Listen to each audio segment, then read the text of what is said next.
Fala pessoal, tudo bem? Aqui é o professor Neno.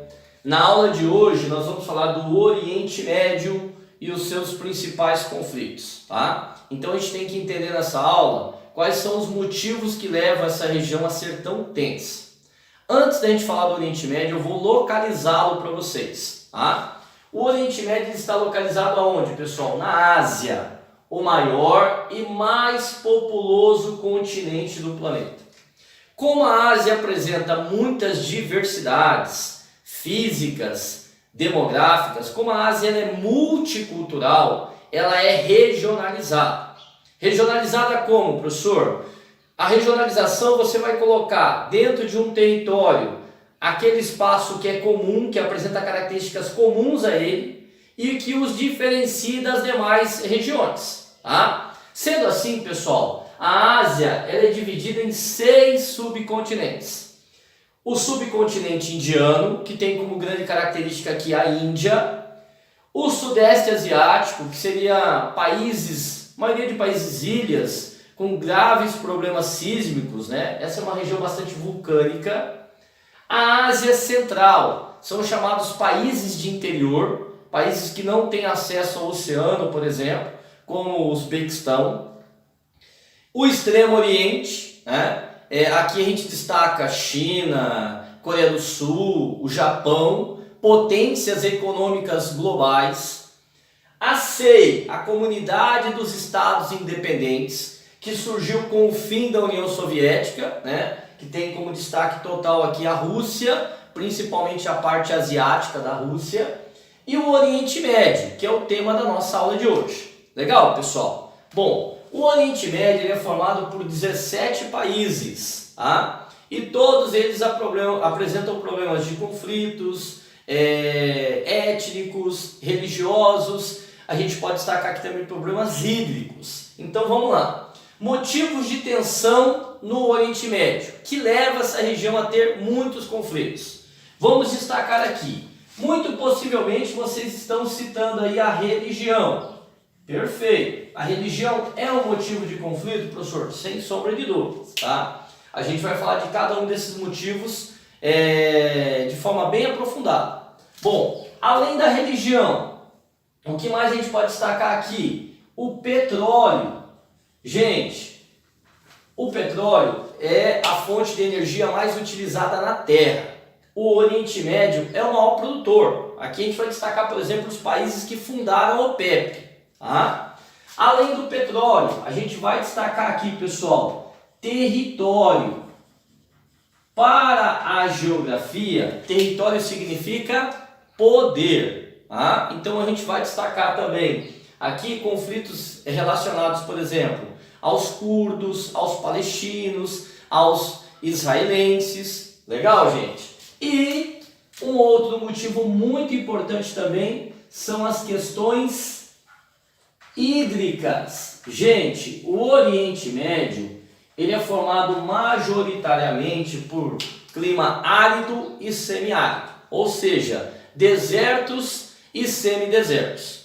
Sendo assim, a maioria absoluta dos rios do Oriente Médio são temporários, intermitentes, rios que secam, tá? Então a água é um motivo de muita tensão no Oriente Médio também.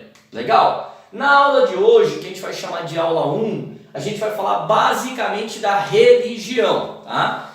Falar desse motivo que é muito importante e que gera conflitos no Oriente Médio.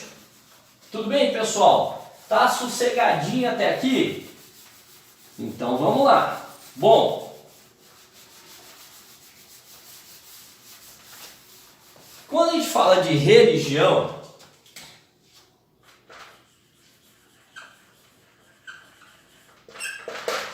no Oriente Médio, pessoal, o Oriente Médio ele é o berço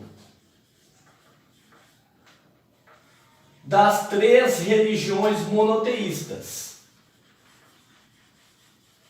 O que seria monoteísta, professor?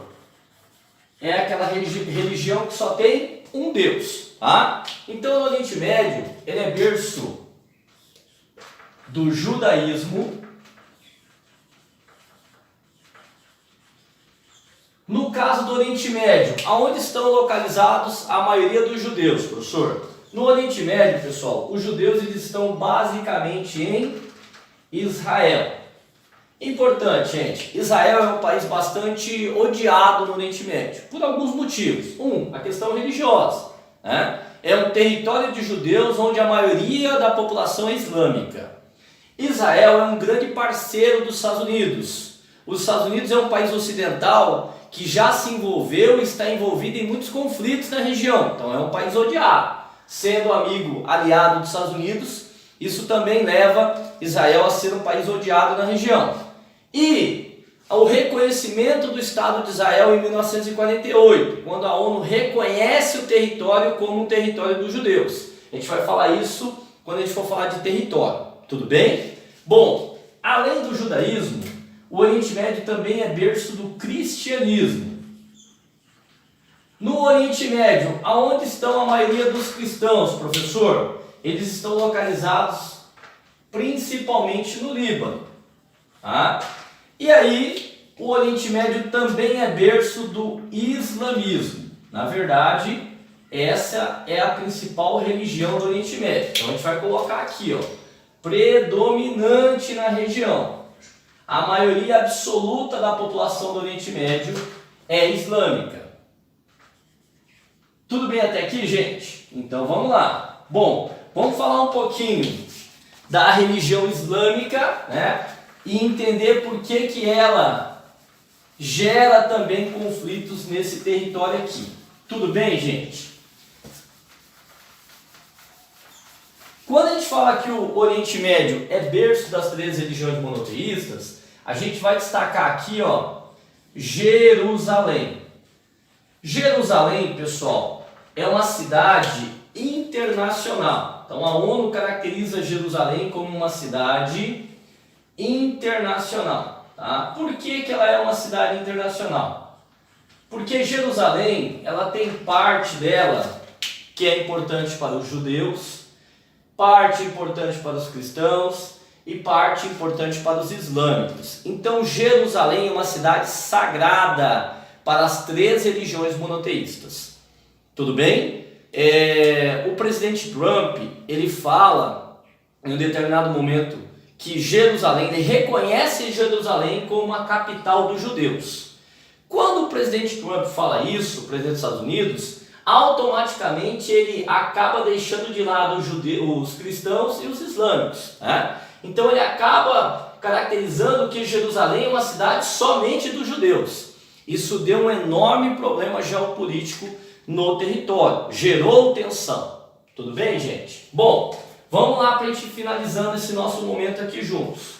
Galera, o islamismo, que é a principal religião do território do Oriente Médio, e é hoje a religião que mais cresce em adeptos do mundo. No caso do Oriente Médio, pessoal, né, e quando a gente fala do islamismo aqui, ó, a gente vai destacar a separação, a formação dos sunitas e dos xiitas. Então, assim, dentro da religião islâmica já existe uma separação, né? Um problema. Bom, quem são os sunitas? Os sunitas, eles são caracterizados como a maioria. Tá? Eles representam mais ou menos, pessoal, 85% dos islâmicos, ou seja, a maioria absoluta mesmo. Tá?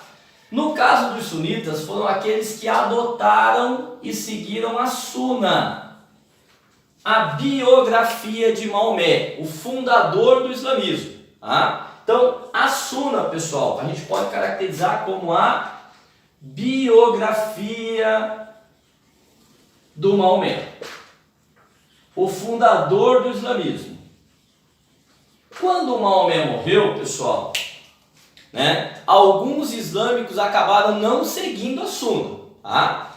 A Sunna, os sunitas, eles são caracterizados como os mais moderados, tá? Aqueles que conseguem conviver de forma pacífica com as outras religiões, com os outros povos. E eles formam a maioria. Tudo bem, pessoal? Bom, Os xiitas eles formam uma minoria. Representam aí basicamente 15% dos islâmicos, tá? Os xiitas são aqueles que não adotam a Sunna, a biografia do Maomé. Eles vão seguir o Ali, o genro do Maomé, que não adotou a Sunna. Quando o Maomé morreu, então houve essa separação entre sunitas e xiitas. A maioria continuou seguindo as ideias do fundador do Maomé, mas uma pequena parcela seguiu Ali, o genro do Maomé, e não adotou a Sunna.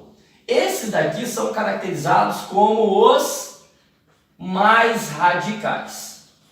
Tudo bem até aqui, pessoal? Bom, então já existe uma separação na religião islâmica. Só para a gente entender aqui, no caso do Oriente Médio, a maior nação sunita do Oriente Médio é a Arábia Saudita. A Arábia Saudita é um parceiro enorme dos Estados Unidos. Tá? A maior nação xiita do Oriente Médio é o Irã. O Irã tem como grande parceiro a Rússia. Então, pessoal, hoje a Arábia Saudita e o Irã, eles disputam zonas de influência no Oriente Médio. Tá? A Arábia Saudita apoiada pelos Estados Unidos, o Irã apoiado pela Rússia. Isso aqui é conhecido hoje como a nova Guerra Fria, uma guerra de disputa de influência no Oriente Médio. Legal, pessoal? Bom, na próxima aula a gente vai falar um pouquinho de petróleo, tá? E a gente vai chamar essa aula de aula 2 do Oriente Médio. Legal? Grande abraço, fiquem com Deus.